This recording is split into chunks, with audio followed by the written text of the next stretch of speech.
हो गया।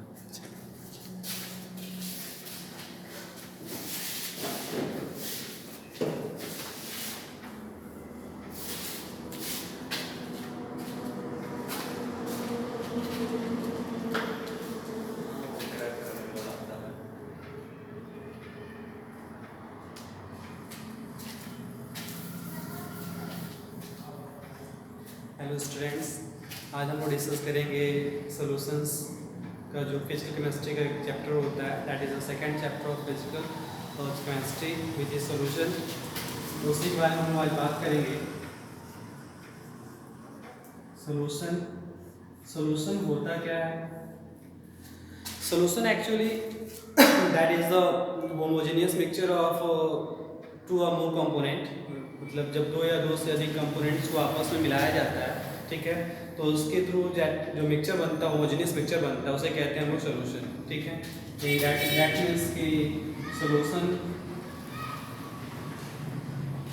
Is a homogeneous mixture of two or more components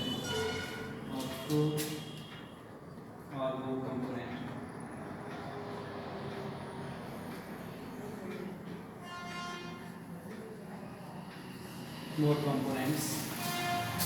अब बात आती है कि ये सॉल्यूशन कह रहे हैं कि दो या दो से अधिक कंपोनेंट का मिक्सचर होता है। ठीक, तो इसमें हम लोग ये देखते हैं कि कौन सी कंपोनेंट। ठीक, तो सॉल्यूशन के जो दो कंपोनेंट होते हैं at least, that is the solute and second one is solvent. ठीक है, तो सॉल्यूशन का कौन सा कंपोनेंट सॉल्ट कहलाता है और कौन सा कंपोनेंट सॉल्वेंट कहलाता है? तो सॉल्यूशन का वह कंपोनेंट जो एक्सेस में होता है, वो उसे कहते हैं हम लोग सॉल्वेंट। और सॉल्यूशन का वह कंपोनेंट जो लेस अमाउंट में होता है उस पिक्चर में, दैट इज द सॉल्वेंट। ठीक, अब हम लोग जब बात करते हैं टाइप ऑफ सॉल्यूशंस की, तो सॉल्यूशंस जो होते हैं आपके on the basis of physical state of solid and solvent, solutions mainly आपके होते हैं 9 तरह के। ठीक, जिनको हम लोग ऐसे डिफाइन करते हैं: सॉल्यूट, सॉल्वेंट, उनकी फिजिकल स्टेट, लिक्विड, तो सॉलिड में डिसॉल्व किया जाए सॉलिड को, solid liquid, solid dissolve in solid, second liquid in liquid, and third one is that is gases into gases. ठीक, अगर हम लोग सॉलिड की बात करें, सॉलिड की, तो अगर हम लोग सॉल्यूट को डिसॉल्व करते हैं सॉलिड में, लिक्विड में, फिर गैसेस में, तो यहाँ से फिर बनता है तीन तरह का सॉल्यूशन। फिर हम जब लिक्विड को डिसॉल्व करते हैं सॉलिड में, फिर लिक्विड को लिक्विड में, लिक्विड को गैस में, ठीक, तो फिर आपका बनता है तीन तरह का सॉल्यूशन। फिर हम लोग जब गैसेस को डिसॉल्व करते हैं सॉलिड में, फिर लिक्विड में, फिर गैसेस में, तो फिर तीन तरह का सॉल्यूशन बनता है। यानी on the basis of physical state of solute and solvent, the true solutions are mainly 9 types. 9 तरह के सॉल्यूशंस होते हैं, 9 types of solution.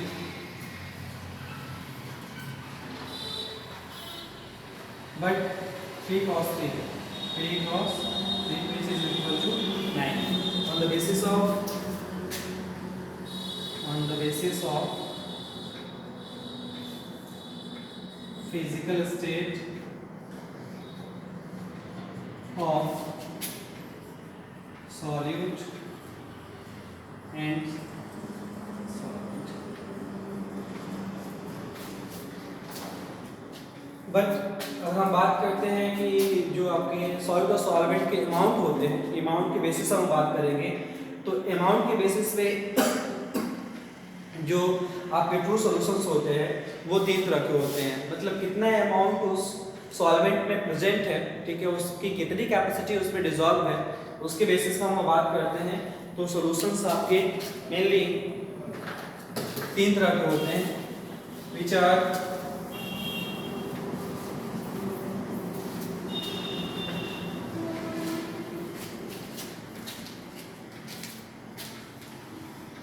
First class reaction is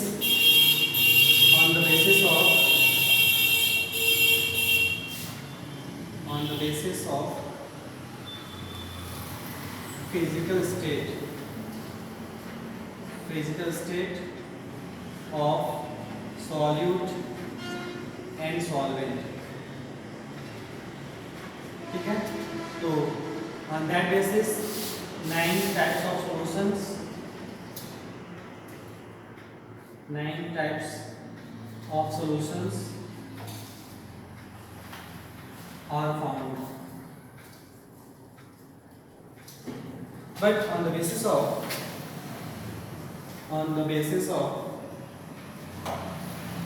solute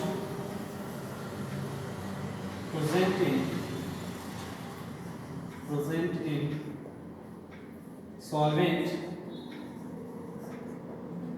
there are mainly 3 types of solution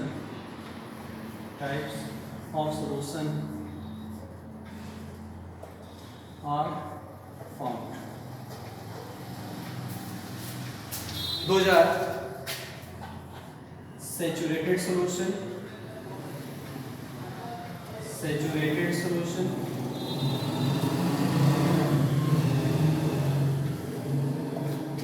second one is unsaturated solution, and third one is super saturated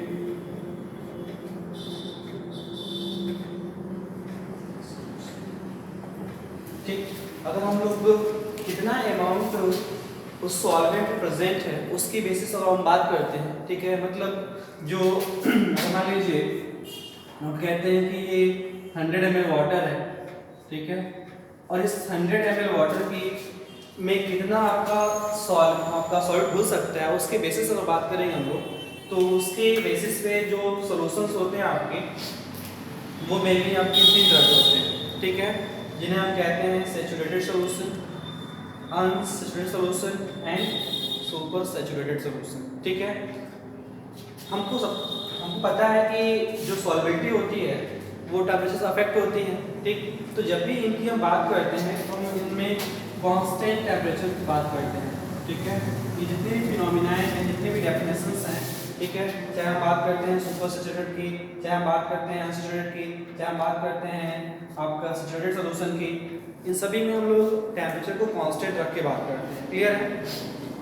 तो अगर हम ये कह रहे हैं कि किसी कांस्टेंट टेम्परेचर पे अगर इस 100 ml वाटर की कैपेसिटी है कि ये 50 ग्राम शुगर अपने अंदर डिसॉल्व कर सकता है किसी दिए गए टेम्परेचर पे, ठीक है।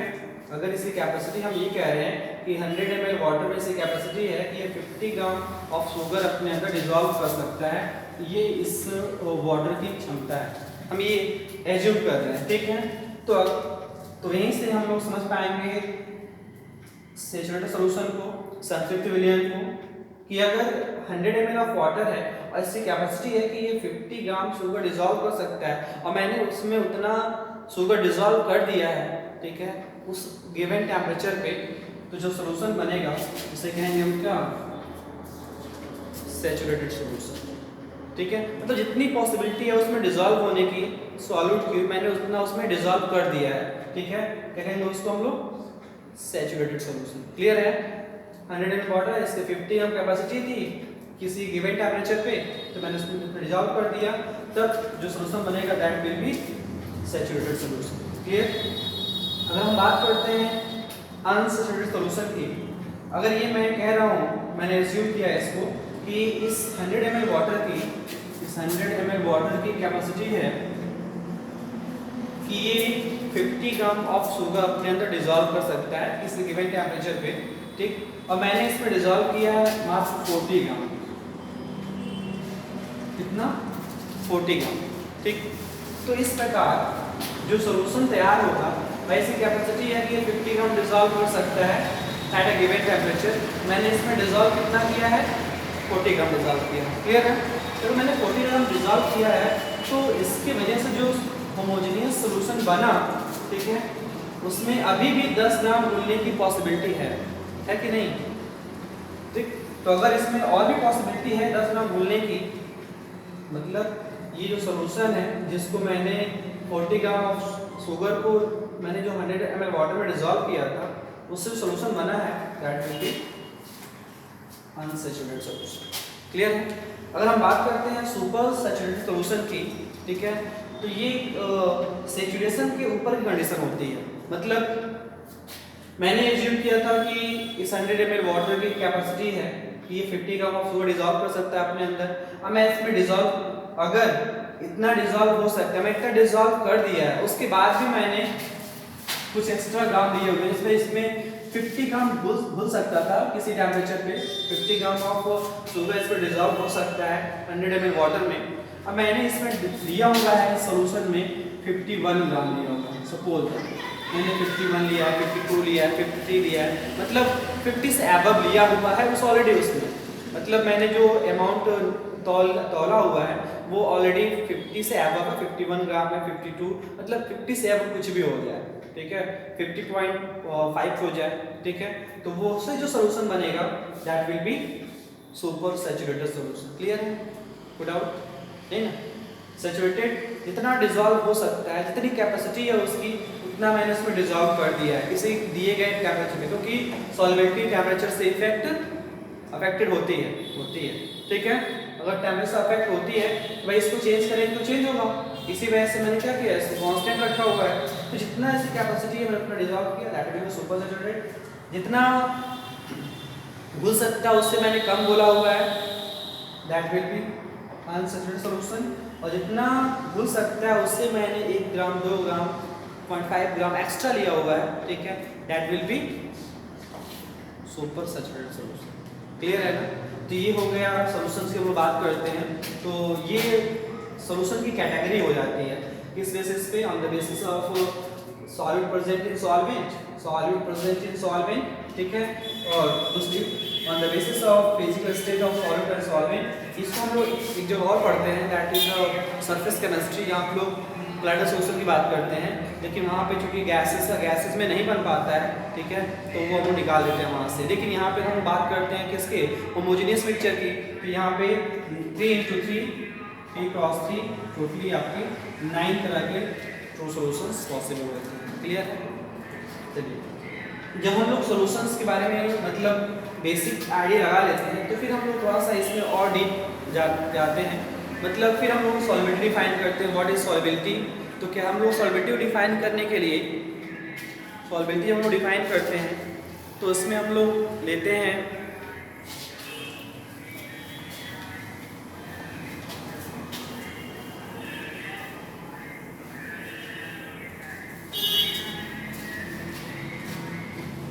What is सॉल्वेबिलिटी।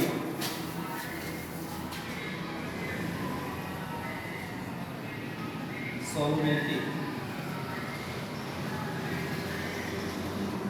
विलेयता, व्हाट इज सॉल्वेबिलिटी, विलेयता किसे कहते हैं, ठीक, तो नोट करिए। तो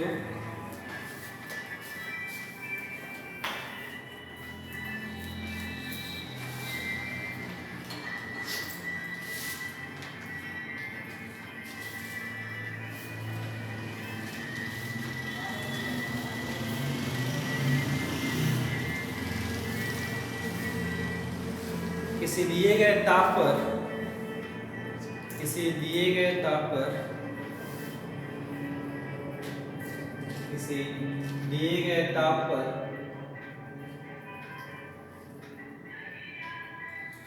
दिए गए ताप पर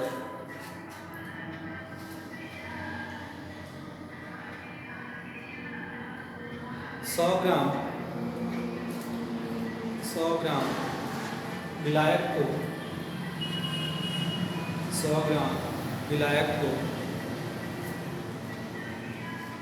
100 ग्राम विलायक को संतृप्त करने के लिए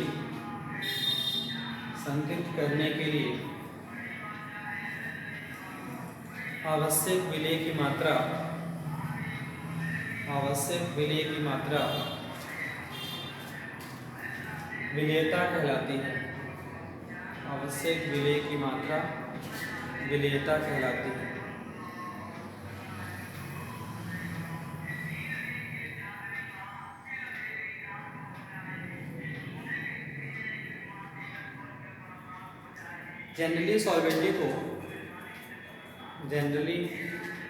सामान्यतः सॉल्वेंटी को ग्राम पर लीटर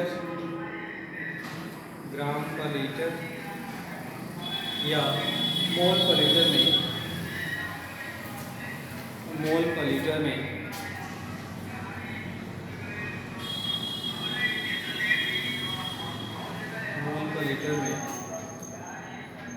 प्रदर्शित करते हैं।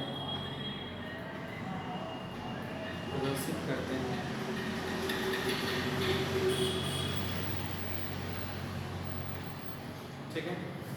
अब हम लोग जब बात करते हैं सॉल्वेंटी की, तो सॉल्वेंटी को हम लोग जनरली ग्राम पर लीटर या फिर हम लोग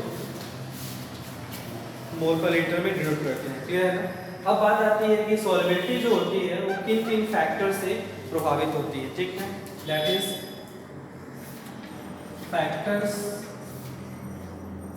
factors affecting solubility.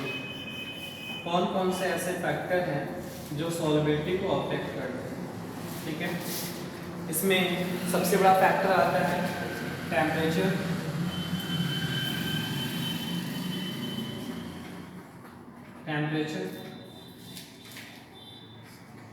Second, that is nature of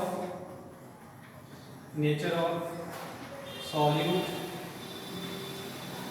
and solvent. Third is pressure, especially for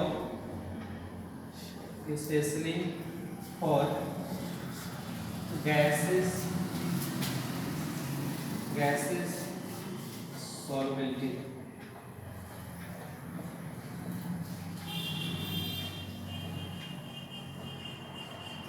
Solubility.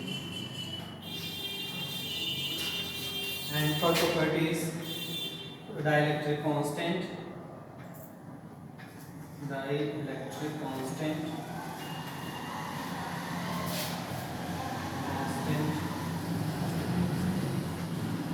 of solvent.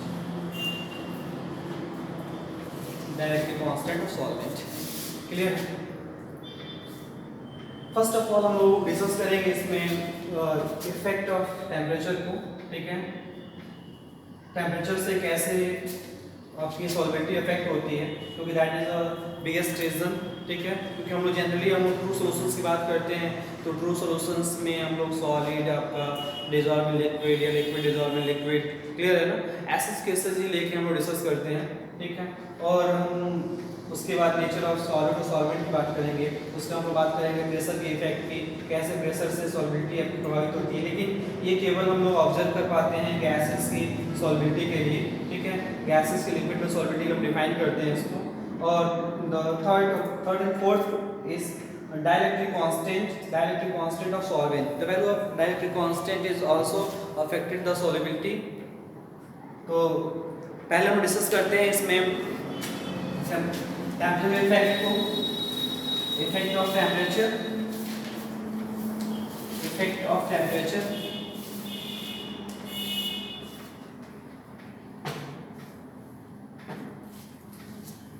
effect of temperature,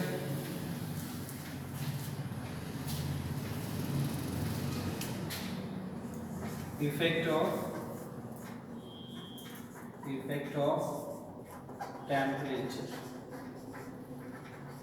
effect of temperature. Generally ऐसा होता है कि टेम्परेचर बढ़ाने से जो सॉल्वेंटी होती है वो इंक्रीज होती है। जनरली हम लोग ऐसा पाते हैं, जैसे मान लीजिए कि हम लोग चीनी को डिज़ोल्व कर रहे हैं, ठीक है, वाटर में, ठीक है, तो हम लोग देखेंगे कि हम लोग जैसे ही गर्म पानी लेते हैं और जैसे ही थोड़ा सा उसमें चीनी डालें नहीं कि उसमें वो चीनी बहुत इजीली डिज़ोल्व हो जाती है, ठीक है। यही चीज़ हम लोग नॉर्मल वाटर में देखें तो हमको देखना पड़ेगा कि हम लोग मिला के उसमें सेक करना पड़ता है उसको, ठीक है, वो तब डिजॉल्व होता है, ठीक है। लेकिन यही चीज़ हॉट वाटर में इजीली हो जाता है।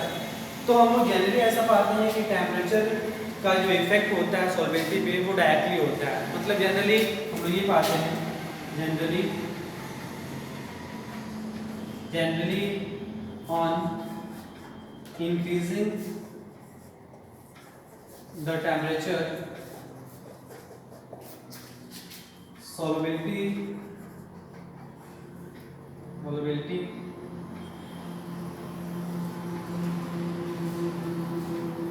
also increases,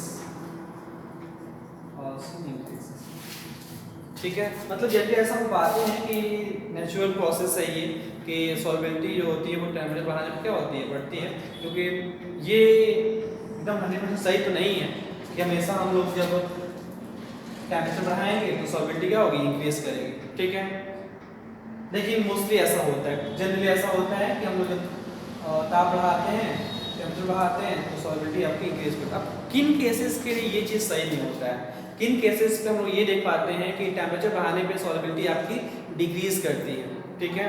देखिए जब सॉल्यूट और सॉल्वेंट के डिसोल्यूशन का प्रोसेस, जब सॉल्यूट और सॉल्वेंट के जब हम लोग सॉल्यूट को सॉल्वेंट में जब हम लोग सॉल्यूट